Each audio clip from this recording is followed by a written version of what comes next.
Apa kabar pemirsa TVR Parlemen dimanapun Anda berada, berjumpa lagi bersama saya Elisa Purba dalam program TVR 17. Tepat pukul 17 waktu Indonesia Barat kami hadirkan kepada Anda sejumlah informasi paling baru dan menarik seputar kinerja dan kegiatan DPR RI yang telah disajikan oleh redaksi TVR Parlemen. Dan pemirsa, inilah TVR 17 edisi Jumat 8 Juli 2022.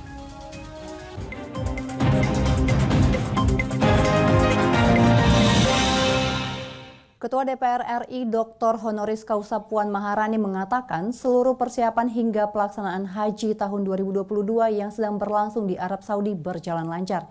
Nantinya semua permasalahan yang ditemui di lapangan akan dibawa ke dalam rapat Komisi 8 DPR RI untuk dievaluasi.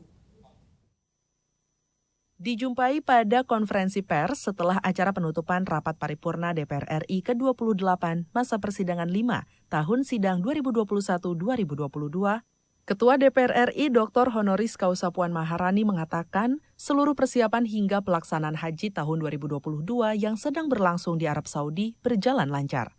Nantinya semua permasalahan yang ditemui di lapangan akan dibawa ke dalam rapat Komisi 8 DPR RI untuk dievaluasi. Puan menekankan, evaluasi dilakukan agar permasalahan yang timbul dapat terselesaikan dan pemerintah Indonesia bisa mendorong penyelesaiannya kepada pemerintah Arab Saudi sebagai bahan penilaian agar penyelenggaraan ibadah haji selanjutnya bisa lebih baik lagi. Dalam rapat-rapat yang akan dilakukan di Komisi 8, tentu saja setelah 2 tahun tidak ada masa haji dan bahkan terjadi pengurangan jemaah haji yang berangkat pada tahun ini, tentu saja akan banyak sekali evaluasi yang harus kita lakukan, terutama bagaimana kemudian pemerintah juga mendorong pemerintah Arab Saudi nantinya pada tahun haji yang akan datang jika memang sudah memungkinkan karena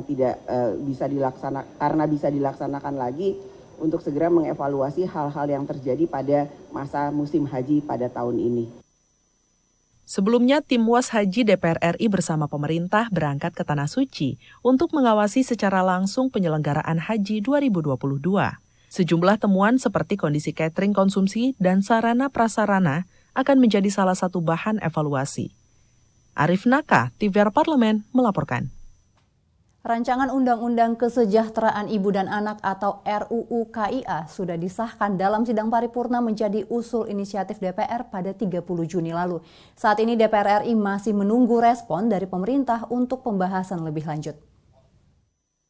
Rancangan Undang-Undang Kesejahteraan Ibu dan Anak atau RUU KIA sudah disahkan dalam sidang paripurna menjadi usul inisiatif DPR pada 30 Juni lalu. Saat ini DPR RI masih menunggu respon dari pemerintah untuk pembahasan lebih lanjut. Anggota Balik DPR RI Iliza Sa'aduddin Jamal menuturkan saat ini kunci penyelesaian RUU KIA sudah bukan lagi di DPR. Pemerintah harus segera merespon agar AKD terkait bisa segera melanjutkan pembahasan RUU ini. Keberadaan RUU KIA sangat penting mengingat belum ada undang-undang yang mengatur tentang ibu dan anak secara komprehensif. Menurut Iliza, keberadaan RUU ini akan memperkuat fondasi keluarga. Bisa mengambil cuti. Hanya saja memang dalam pembahasan selanjutnya tentu akan banyak pro kontra ketika ini sudah di-launching dan ini sudah disosialisasikan, disampaikan kepada masyarakat dan banyak tanggapan beragam gitu. Ada yang sangat support, ada yang juga terutama dari perusahaan-perusahaan swasta juga komplain gitu keberadaan cuti yang begitu panjang. Karena kan bisa jadi seorang ibu punya anak nggak cukup 1 gitu, 2, 3, 4 dan selanjutnya. Nah tentu pembahasan selanjutnya dengan bersama pemerintah ini semua kan akan menjadi kajian, ini semua kan akan menjadi masukan di dalam pembahasan ke depan. Apakah ini sudah sesuai, apakah ini sudah artinya memang apakah ada perubahan-perubahan, tentu ini sangat masih dinamis, masih sangat bisa berubah-berubah. Banyaknya perusahaan swasta yang komplain terhadap kebijakan cuti 6 bulan juga harus menjadi perhatian. Harus dikaji secara detail bagaimana mekanisme cuti yang akan dijalankan agar bisa memenuhi hak ibu dan anak tanpa merugikan perusahaan. Fitian Aunilah, TVR Parlemen melaporkan. DPR RI berkomitmen untuk melakukan pendampingan pada pemerintah agar bekerja lebih cepat dan tegas dalam membentuk Satgas Perlindungan Pekerja Migran Indonesia, menyusul laporan soal 149 buruh migran yang meninggal dunia di dalam tahanan imigrasi Sabah. DPR RI mengusulkan pembentukan Satuan Tugas atau Satgas untuk memantau dan menjamin perlindungan tenaga kerja migran Indonesia di luar negeri. Usulan tersebut disampaikan sebagai tanggapan atas laporan dari Koalisi Buruh Migran Berdaulat atau KBMB. Data KBMB mengungkapkan terdapat banyak 149 warga negara Indonesia diduga meninggal dalam pusat tahanan imigrasi Sabah, Malaysia. Menanggapi hal tersebut, anggota Komisi 9 DPR RI Darul Siska berkomitmen melakukan pendampingan pada pemerintah agar bekerja lebih cepat dan tegas dalam membentuk Satgas Perlindungan PMI. Ia menegaskan pemerintah harus melakukan perlindungan kepada seluruh pekerja migran Indonesia sesuai amanat Undang-Undang Nomor 8 Tahun 2017 tentang perlindungan pekerja migran Indonesia. Perlindungan itu dilakukan oleh pemerintah. Kita mengawasi sejauh mana undang-undang tentang pekerja migran itu dilaksanakan oleh pemerintah. Nah, kalau terjadi begini, terus tidak ada langkah-langkah tegas dari pemerintah, kita juga mendesak pemerintah agar bekerja secara profesional sesuai dengan amanat undang-undang itu. Saya mendukung agar DPR mendampingi dengan membentuk Satgas. Dan itu bagian dari pengawasan pelaksanaan undang-undang yang dilakukan oleh pemerintah. Guna mengoptimalkan proses penyidikan, DPR juga meminta pemerintah membentuk tim ad hoc yang terdiri dari Kemenlu, Badan Perlindungan Pekerja Migran Indonesia atau BP2MI, Interpol Indonesia, serta melibatkan perwakilan dari organisasi pekerja migran untuk melakukan investigasi secara menyeluruh terhadap kasus ini. Arif Naka, TVR Parlemen, melaporkan. DPR menekankan pentingnya keterwakilan orang asli Papua sebagai tindak lanjut Undang-Undang Daerah Otonomi Baru Papua, dan laporannya sesaat lagi. Tetaplah bersama TVR 17.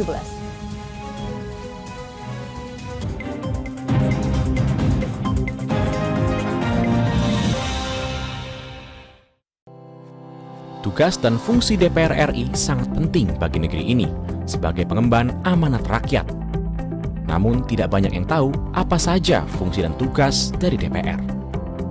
DPR mempunyai 3 fungsi pokok, yaitu legislasi, anggaran, dan pengawasan.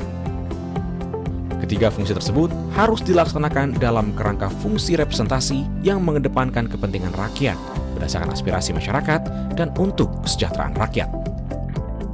Dari fungsi legislasi, DPR RI mempunyai tugas dan wewenang untuk menyusun dan menetapkan program legislasi nasional bersama dengan pemerintah, menyusun dan membahas rancangan undang-undang, menerima rancangan undang-undang dari DPD, membahas rancangan undang-undang yang diusulkan oleh Presiden ataupun DPD, menetapkan undang-undang bersama dengan Presiden, menyetujui atau tidak menyetujui peraturan pemerintah pengganti undang-undang yang diajukan Presiden untuk ditetapkan menjadi undang-undang. Sementara, fungsi anggaran membahas dan memberikan persetujuan atau tidak memberikan persetujuan terhadap rancangan undang-undang tentang APBN yang diajukan Presiden, memperhatikan pertimbangan DPD atas rancangan undang-undang tentang APBN dan rancangan undang-undang terkait pajak, pendidikan, dan agama, menindaklanjuti hasil pemeriksaan atas pengelolaan dan tanggung jawab keuangan negara yang disampaikan oleh BPK, memberikan persetujuan terhadap pemindahantanganan aset negara maupun terhadap perjanjian yang berdampak luas bagi kehidupan rakyat yang terkait dengan beban keuangan negara. Dan fungsi pengawasan, melakukan pengawasan terhadap pelaksanaan undang-undang, APBN, dan kebijakan pemerintah, membahas dan menindaklanjuti hasil pengawasan yang disampaikan oleh DPD terkait pelaksanaan undang-undang mengenai otonomi daerah, pembentukan, pemekaran, dan penggabungan daerah, pengelolaan sumber daya alam dan sumber daya ekonomi lainnya, pelaksanaan APBN, pajak, pendidikan, dan agama. Terima kasih. Video ini dipersembahkan oleh TV dan Radio Parlemen, Biro Pemerintahan Parlemen, Sekretariat Jenderal, dan Badan Keahlian DPR RI.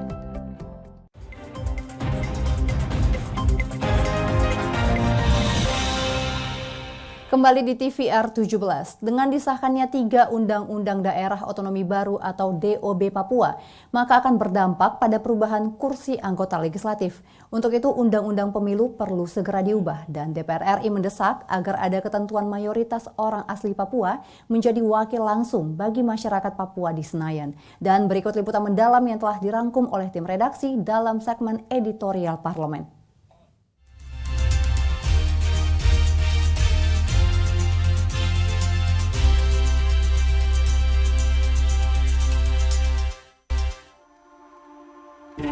atas nama pemerintah kami menyetujui 3 undang-undang ini untuk dapat disahkan menjadi undang-undang dan sekaligus mengucapkan terima kasih serta penghargaan yang setinggi-tingginya atas dukungan dan kerjasama yang sangat baik selama ini dari Yang Mulia Ibu Ketua, para Wakil Ketua, dan seluruh fraksi serta seluruh anggota DPR RI, khususnya rekan-rekan di Komisi 2, Gubernur Papua, Ketua dan anggota MRP, Majelis Rakyat Papua, kemudian para pimpinan dan anggota DPR Papua, para bupati, wali kota setanah Papua, tokoh adat, tokoh agama, tokoh perempuan, tokoh pemuda, serta seluruh lapisan masyarakat di tanah Papua yang telah berkontribusi.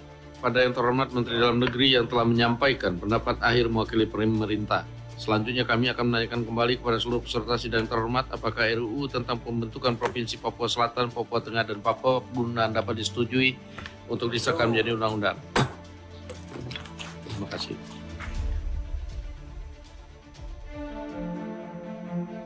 Setelah 3 undang-undang daerah otonom baru atau DOB Papua, yakni Papua Selatan, Papua Tengah, dan Papua Pegunungan disahkan, sebagai konsekuensi aspek elektoral, KPU harus mengatur ulang jumlah dapil dan kursi anggota legislatif di Papua dalam penyelenggaraan pemilu 2024. Mengingat dalam Undang-Undang Pemilu disebutkan, setiap provinsi minimal mendapatkan 3 jatah kursi. Anggota Komisi 2 DPR RI Sulaiman Hamzah menjelaskan, secara tidak langsung dengan adanya DOB Papua, Undang-Undang Pemilu harus segera direvisi. Dalam pertimbangan kami, usulan 4 kursi itu bukan muluk-muluk. Kita lihat di Papua Induk tadinya, itu pengawasan sampai di tingkat desa, tingkat kampung, ini sangat sulit sekali. Pengawasan dalam rangka pembangunan dan kemudian pelayanan kepada masyarakat ini masih jauh dari harapan. Komisi 2 DPR RI sepakat penerbitan peraturan pengganti undang-undang atau Perpu adalah pilihan tepat. Penerbitan Perpu lebih efektif ketimbang merevisi undang-undang pemilu karena membutuhkan waktu lebih lama. Revisi undang-undang tentu mekanismenya terlalu panjang. Sedangkan Perpu kan hanya pihak presiden pemerintah yang mengajukan ke DPR, lalu kita bahas apakah kita setuju atau tidak. Jadi hanya itu saja. Wakil Ketua Komisi 2 DPR RI Junimart Girsang mengatakan, Perpu pemilu di daerah DOB Papua akan memuat ketentuan terkait alokasi kursi DPR dan DPD sesuai amanah Undang-Undang Otonomi Khusus. Kita sudah putuskan di komisi 2 bahwa untuk setiap provinsi itu 3 untuk DPR RI dan sesuai dengan aturan yang ada untuk DPD ya 1. Jadi di setiap satu provinsi itu 1 DPD untuk pertama kali ini. Setelah revisi Undang-Undang Pemilu, pemerintah daerah otonom baru Papua harus mempersiapkan sosialisasi terhadap calon anggota legislatif karena penambahan keterwakilan masyarakat Papua tersebut harus mampu memajukan setiap daerah otonomi baru di Papua yang dimekarkan. Tak hanya revisi soal kursi keterwakilan di DPR dan DPRD, konflik perebutan lokasi ibu kota Provinsi Papua Tengah pun timbul usai ibu kota di 3 undang-undang DOB Papua ditetapkan.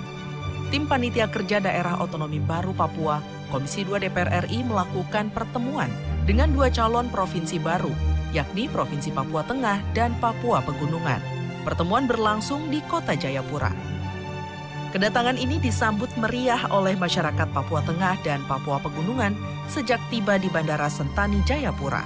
Anggota tim panja asal daerah pemilihan Papua, Komarudin Watubun, mengemukakan 2 permasalahan, yakni belum adanya kesepakatan mengenai calon ibu kota Provinsi Papua Tengah dan keinginan Kabupaten Bintang untuk tetap berada di bawah Provinsi Papua. Teman-teman kabupaten yang dimekarkan dari Nabire menghendaki ibu kotanya di Nabire. Timika dan Puncak menghendaki ibu kotanya di Timika. Kalau Provinsi Pegunungan dan Induk itu soal Kabupaten Pegunungan Bintang. Teman-teman dari Pegunungan Bintang menghendaki gabung ke Induk. Pertimbangan mereka salah satu adalah soal mendekatkan rentang kendali, dan itu memang pemekaran itu satu tujuannya itu. Tapi inti dari proses pemekaran ini kan untuk bagaimana menciptakan kesejahteraan, menciptakan rasa keadilan.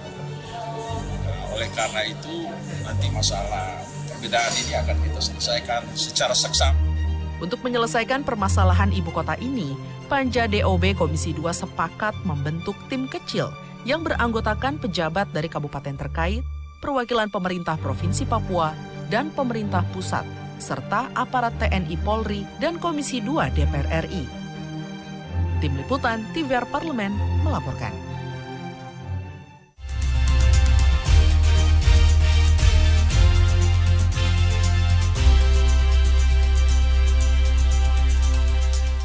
DPR meminta pemerintah tak hanya berpihak kepada nasib guru honorer saja, tetapi juga memikirkan masa depan tenaga penyuluh pertanian. Dan informasinya sesaat lagi, untuk itu tetaplah di TVR 17.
Virus corona menjadi perbincangan dunia.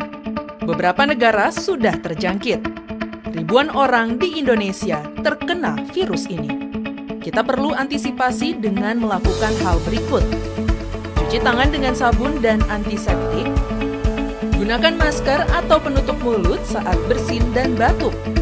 Masak telur dan daging hingga matang. Hindari kontak dengan hewan. Tidak saling berjabat tangan. Tidak berinteraksi dengan penderita. Jika memiliki demam tinggi, batuk, pilek, gangguan pernafasan, sakit tenggorokan, dan letih lesu, segera periksakan ke dokter. Waspada virus corona, cegah penyakit sejak dini. Dipersembahkan oleh TVR Parlemen, Biro Pemberitaan Parlemen, Sekjen dan DK DPR RI.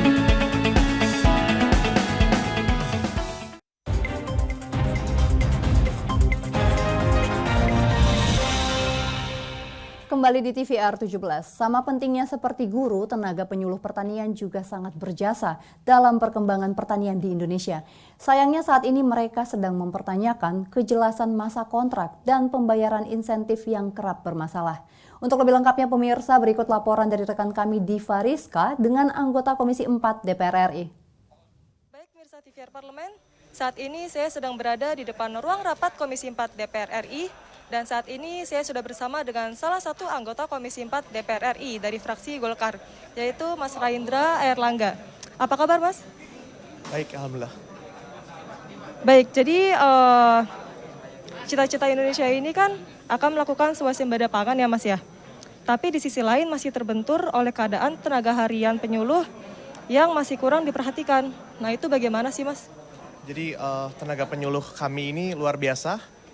Mereka bekerja, bahkan dalam kondisi COVID tadi diceritakan, ketika belum mendapatkan masker dan yang lainnya bisa bekerja secara daring, mereka tetap harus ke lapangan dan mengawasi secara langsung kinerja para petani-petani yang mereka bina. Jadi banyak perjuangan mereka yang perlu kami lebih apresiasi lagi, terutama terkait dengan kepastian kontrak. Kami juga berharap dan secara Komisi 4 mendorong bahwa tenaga-tenaga penyuluh ini diberikan kepastian secara hukum, dalam artian untuk pengangkatan misalnya dalam skema P3K atau yang lainnya, sehingga mereka mendapatkan status yang lebih clear dan juga kesejahteraan para penyuluh yang telah mengabdi ini lebih terperhatikan. Baik Mas, apa ya karena masih terkendala dengan anggaran, guru saja bisa diperjuangkan untuk menjadi ASN atau P3K. Tetapi kenapa tenaga penyuluh ini tidak bisa diperjuangkan? Padahal kan jumlahnya masih banyak guru nih Pak. Di Jawa Barat sendiri ada 1038 jumlah tenaga penyuluh yang existing. Saat ini terbentur dengan regulasi dan dibutuhkan surat rekomendasi dari gubernur ke PAN ARB. Jadi yang kami akan kerjakan adalah koordinasi dengan Komisi 2 DPR RI untuk menindaklanjuti. Kemudian ada berita baik, dengan turunnya Perpres nomor 35 tahun 2022 tentang penguatan tenaga penyuluh, maka ini harus dibuat peraturan turunannya lebih dahulu untuk mengakomodir kepentingan-kepentingan para penyuluh yang sudah mengabdi ini. Jadi ada kombinasi dari masalah hukum, legalitas, dasar lagi ke hukum, dan juga mungkin koordinasi. Jadi untuk menindaklanjuti rapat hari ini kami akan berkoordinasi dengan Komisi 2 DPR RI. Namun karena memang pertanian merupakan mitra kerja Komisi 4, makanya masalah ini dibawa ke kami terlebih dahulu. Ya. Baik, terima kasih Mas Raindra atas waktunya. Demikian Mirsa TVR Parlemen, wawancara saya dengan salah satu anggota Komisi 4 DPR RI yaitu Mas Raindra Erlangga. Diva dan Julia melaporkan dari depan ruang rapat Komisi 4 DPR RI. Kembali ke studio. Baik, terima kasih rekan Diva, dan sesaat lagi kami hadirkan kepada Anda pemirsa sorotan media nasional seputar DPR RI. Usai jeda tetaplah di TVR 17.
Kembali di TVR 17 dan kali ini kita masuk ke segmen media nasional. Mari kita simak apa yang menjadi sorotan dari media nasional tentang isu-isu terkini bersama rekan kami Alfat Rizky.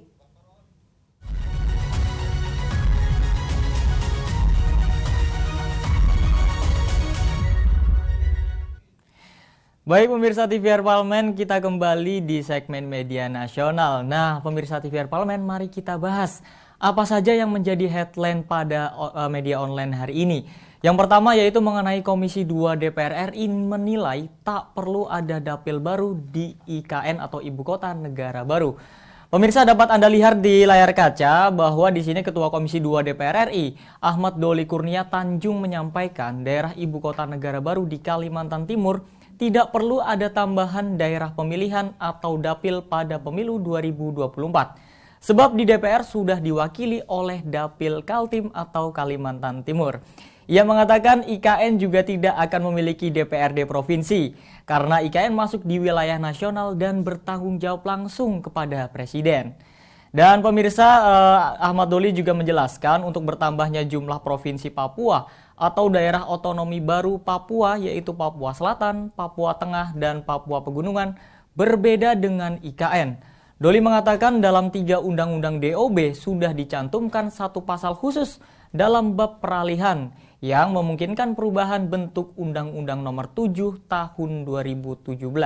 Sehingga penambahan dapil nantinya dapat diatur melalui Perpu maupun revisi undang-undang.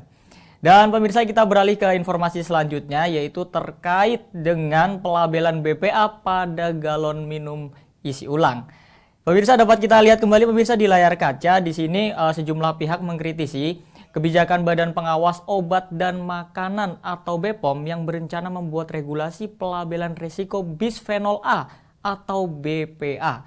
Kebijakan ini diklaim sebagai upaya perlindungan pemerintah atas potensi bahaya dari peredaran luas galon isi ulang di tengah masyarakat. Dan pemirsa, di sini ada statement nih dari Wakil Ketua Komisi 4 DPR RI, Anggia Ermarini menyatakan kebijakan untuk mengurangi produksi plastik ini sangat penting. Namun hingga saat ini belum ada. Sementara terkait pajak plastik sempat dibahas di Badan Anggaran DPR RI. Anggia pun mendorong agar pemerintah segera membuat regulasi yang komprehensif terkait pengelolaan sampah plastik.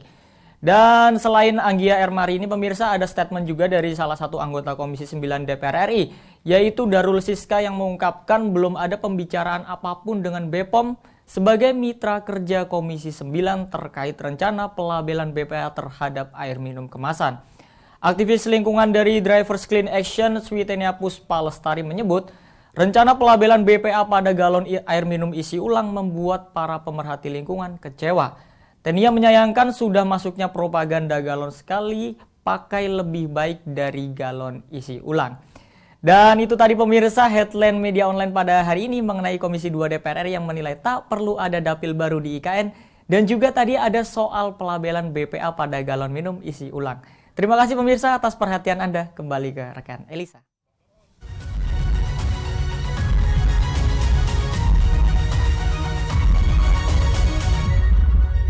Dan terima kasih rekan Alfat yang telah menyampaikan sejumlah sorotan dari media online nasional pada hari ini. Dan pemirsa TVR Parlemen, segmen media tadi sekaligus menutup program TVR 17 edisi sore hari ini.